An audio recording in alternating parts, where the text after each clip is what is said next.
Now we tend to do a lot more examples with acids, and I guess the only reason for that is because there's one extra step for bases.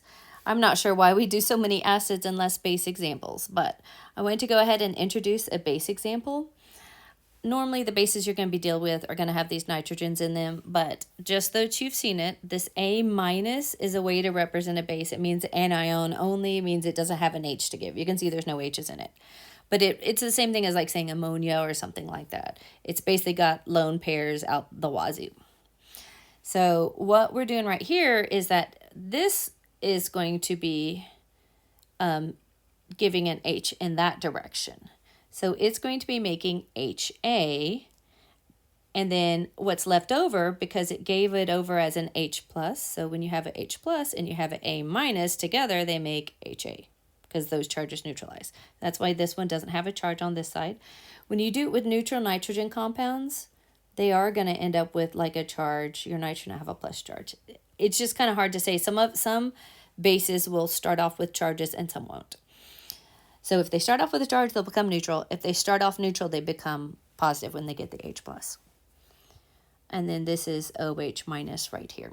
So then our K, notice that this is a B, and this is really easy to mess up. Our KB is OH minus with an HA here, and then this is A right here. Our water's a liquid, and by the way, when you make these, they do become AQs. So now our ice chart, ICE, should look really similar to the acid ice chart. We lose our A, we gain our HA and our OH. So you have 0.25 minus X, X and X. Now the pH is the hidden value for H3O plus, right? pH relates to H3O plus. This has OH in it. So how do we deal with that? Well, we just flip around and we just do 14 minus pH, and then that gives us our POH. So it's a really easy solution. And so 14 minus 12.6 gives us 1.4. Now, as a little note, that's a pretty strong POH. So maybe the better pH would have been chosen for this reaction to not be such a strong POH, but this is what we're given. So we're going to say 10 to the negative 1.4 is equal to our OH concentration, because remember, that's how we convert it.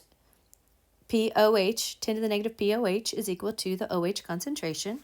So we'll just do 10 raised to the negative, and then I'll just grab that number, the 1.4. And so that gives me that the value here for OH is 0.039810 equals the OH. Now remember, my calculator can hold it.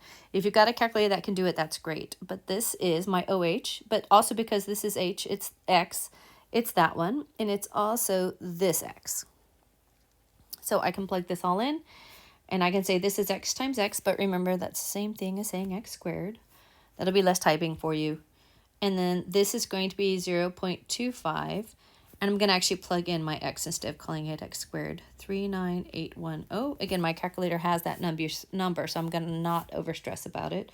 0.39810 squared.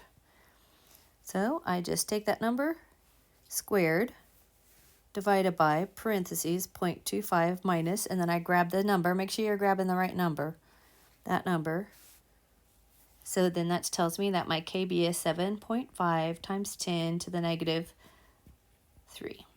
And just as a little note, that is a very large K value for a KB. The numbers could have been picked a little bit differently, so maybe the pH wasn't quite so big. But in either case, that's exactly how you go about solving a KB. The only difference is that you add in this step right here, because you have to recognize that it gives you pH, because we always talk in terms of pH.